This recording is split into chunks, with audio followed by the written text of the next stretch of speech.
Olá, meus amigos.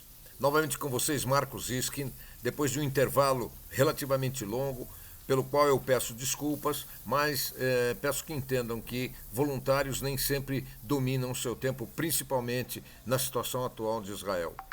Vamos então ao que importa, que é o noticiário de hoje, onde nós falaremos sobre a situação do primeiro-ministro Bibi Netanyahu, sobre os problemas que Israel enfrenta frente ao domínio do Hezbollah no Líbano, na fronteira norte, sobre a questão do Hamas e a situação em Gaza, sobre a reunião de conciliação entre Hamas e Fatah que deveria ocorrer na China, o ataque islâmico na Rússia e a notícia boa, a situação da nação israelense. Começando com Bibi Netanyahu. Em Israel, como em todo regime parlamentarista, o governo só se mantém se tiver maioria parlamentar. Como em Israel são 120 parlamentares, quem não tem 61, a coligação que não consegue 61 parlamentares, não consegue formar um governo. E isso aconteceu em 4 eleições consecutivas em Israel, que nenhuma das forças conseguiu reunir 61 parlamentares para formar um governo. Na 5ª eleição, Bibi Netanyahu fez uma jogada de mestre e conseguiu unir 2 partidos que, independentemente um do outro, não conseguiriam eleger o número necessário de deputados para estar presentes no parlamento, uma vez que em Israel o partido que não elege 4 deputados tem os seus votos cancelados. Ele, então, conseguiu a façanha de unir Smotrich de um lado e Ben-Gvir do outro, juntar seus 2 partidos em um só. Eles disputaram a eleição em conjunto, conseguiram em conjunto 7 cadeiras e entraram na coalizão. Graças a estas 7 cadeiras, a coalizão se formou com 64 parlamentares.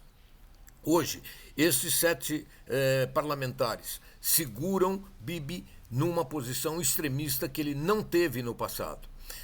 O que nós temos aqui é o seguinte: se esses 2 partidos que disputaram a eleição em conjunto, mas se separaram imediatamente após as eleições, se eles deixam a coalizão, cai o governo e haverá novas eleições. Em novas eleições, Bibi Netanyahu não tem nenhuma possibilidade de voltar à cadeira de primeiro-ministro.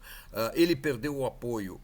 Ele nunca, em primeiro lugar, nunca teve o apoio da esquerda. Ele perdeu o apoio do centro, ele perdeu o apoio significativo dos seus próprios eleitores da centro-direita, que não aceitam a junção com a extrema-direita e o papel preponderante que a extrema-direita tem em seu governo. Esta situação faz com que Bibi não possa abandonar a extrema-direita para se dirigir novamente para a centro-direita, porque cairia a coligação e seriam necessárias novas eleições, nas quais Bibi Netanyahu não tem qualquer chance de voltar a ser primeiro-ministro. Dito isto, eu queria ainda acrescentar que nós temos a situação em que Bibi Netanyahu é o único político de alto escalão que ainda não assumiu as suas responsabilidades pelo ocorrido na invasão dos terroristas do Hamas no dia 7 de outubro. Isso também pesa contra ele. Vamos agora para a situação em Gaza. Em Gaza, Israel fez avanços significativos para destruir o poderio militar do Hamas. É claro que não conseguiu e não conseguirá destruir totalmente, mas houve uma seríssima destruição do poder bélico do Hamas. As forças do Hamas perderam pelo menos 15 mil terroristas, foram eliminados durante essas batalhas, mas mais importante do que isso foi o que Israel conseguiu ao criar 2 faixas importantes de domínio israelense. A primeira é a faixa de Netzarim, que corta Gaza de leste a oeste e separa a parte norte da parte sul. Nesta faixa, a cada poucos quilômetros, há forças israelenses impedindo ou tentando controlar o movimento entre o norte e o sul da faixa de Gaza para impedir que as forças remanescentes do Hamas, tanto no norte como no sul, consigam se reagrupar e ter um comando único. Essa é a primeira faixa. A segunda faixa ainda está em luta, é o chamado corredor de Filadélfia. Filadélfia é um corredor que cruza também de leste a oeste no extremo sul da faixa de Gaza, na fronteira com o Egito. Este corredor é a, a principal fonte de oxigênio de sobrevivência para o Hamas. Israel tendo o controle desta faixa chamada Corredor Filadélfia, tira esse oxigênio do Hamas, que pelo Corredor Filadélfia é onde entram os foguetes, as munições, os armamentos, enfim, equipamentos que o Hamas utiliza na sua guerra contra Israel. E o Israel está finalizando o controle do Corredor Filadélfia e, com isto, provavelmente deve estrangular o poder militar do Hamas. O Israel está mostrando disposição de chegar a um acordo com o Hamas e tirar as suas forças da faixa de Netzarim, que é a faixa que corta de leste a oeste o centro da faixa de Gaza, permitindo assim com que a população que foi deslocada de uma área de Gaza para outra possa voltar às suas casas, etc., em troca dos prisioneiros. Israel ainda não está disposto a entregar a faixa de Filadélfia, porque isso sim seria entregar ao Hamas a capacidade de se reorganizar militarmente. A entrega de Filadélfia de volta aos que governam Gaza depende de saber quem governará Gaza após a saída de Israel. A proposta israelense é a formação de uma força de paz pan-árabe, que poderia incluir Arábia Saudita, Bahrein, Emirados Árabes Unidos e Egito, que enviariam suas tropas para controle civil e militar da faixa de Gaza. Isto faria com que Sinuar perca o poder político e econômico, fique apenas com poder militar. Isto o apavora. E é esse pavor que impede o Hamas de aceitar qualquer uma das propostas de suspensão de fogo que foram feitas. Afinal de contas, até o momento, foram 17 propostas diferentes, cada uma delas mais generosa que a anterior, todas elas rejeitadas pelo Hamas, que não aceita negociar, exceto caso Israel saia totalmente da faixa de Gaza, coisa que Israel não fará enquanto não tiver os seus sequestrados e os assassinados de volta para serem tratados em Israel ou, infelizmente, enterrados em solo israelense. Falando em Hamas e Fatah, pela enésima vez, tentam uma conciliação. Como vocês sabem, o Hamas domina a faixa de Gaza, enquanto o Fatah domina a margem ocidental do Rio Jordão, a região da Judéia e Samária, que está na mão do Fatah.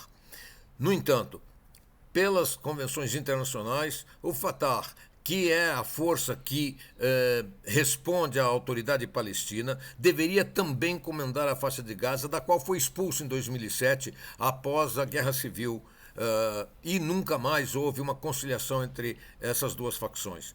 Elas marcaram uma reunião importantíssima para definir o que acontecerá com Gaza no final da guerra. Esta reunião deveria estar ocorrendo a partir de amanhã na China, mas hoje foi informada que a reunião foi cancelada sine die. Não há nenhuma ideia de quando isso voltará a ocorrer. O próximo ponto sobre o qual eu gostaria de falar é sobre o ataque islâmico que ocorreu na Rússia nesse fim de semana. Um grupo islâmico na Rússia atacou concomitantemente uma igreja ortodoxa, católica ortodoxa na Rússia, uma sinagoga e um posto de polícia. Neste incidente terrível, um verdadeiro massacre, 15 policiais foram mortos, dois